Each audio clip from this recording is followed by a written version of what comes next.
நம்ம lunch menu தான் mini பிளாக்ல பார்க்க போறோம்.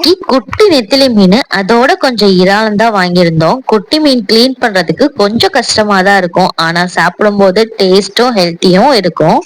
கம்மியான ரேட்ல கிடைக்கும் போது நாங்க வாங்கிக்கிருவோம் மிஸ் பண்ணாம. பிளான் பண்ணது தேங்காய் ஊத்தாம புளிப்பு காரமா சுவையான நெத்திலி மீன் குழம்பும் அப்புறம் இறால் ஃப்ரையும் பண்ணலாம் தான். மீனை கிளீன் பண்ணும் போது கொஞ்சம் வேஸ்ட் ஆயிடுது, அதுதான் கொஞ்சம் கஷ்டமா இருந்துச்சு. நல்லா வாஷ் பண்ணிட்டு அதுல கொஞ்சம் உப்பு போட்டு தனியா வச்சிடணும். இப்ப தேங்காய் ஊத்தாத புளிக்குழம்பு தான் ரெடி பண்ண போறோம். இப்போதான் சீரகம், வெந்தயம், கருவேப்பிலை, பச்சை மிளகா, வெங்காயம், தக்காளி, பூண்டு எல்லாத்தையும் போட்டு வதக்கிட்டு புளி தண்ணியை ஊத்திட்டு மசாலா ஆட் பண்ணிட்டு குழம்பு வந்து ரெடி பண்ணியாச்சு. இந்த மீன் குழம்புக்கு முருங்கைக்காவும் எக்ஸ்ட்ரா ஆட் பண்ணிருக்கேன். மாங்காவும் ஆட் பண்ணா செம்ம டேஸ்டியா இருக்கும். ஆனா மாங்காய் கிடைக்காதனால ஸ்கிப் பண்ணியாச்சு.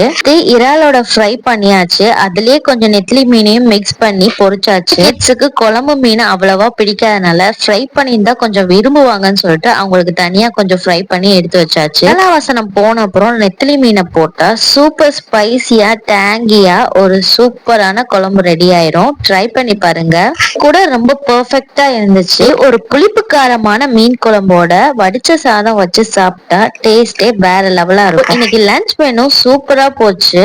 உங்க வீட்ல என்ன மெனுன்னு கமெண்ட் செக்ஷன்ல சொல்லுங்க. லைக் பண்ணுங்க, ஷேர் பண்ணுங்க, மறந்துடாம சப்ஸ்கிரைப் பண்ணுங்க.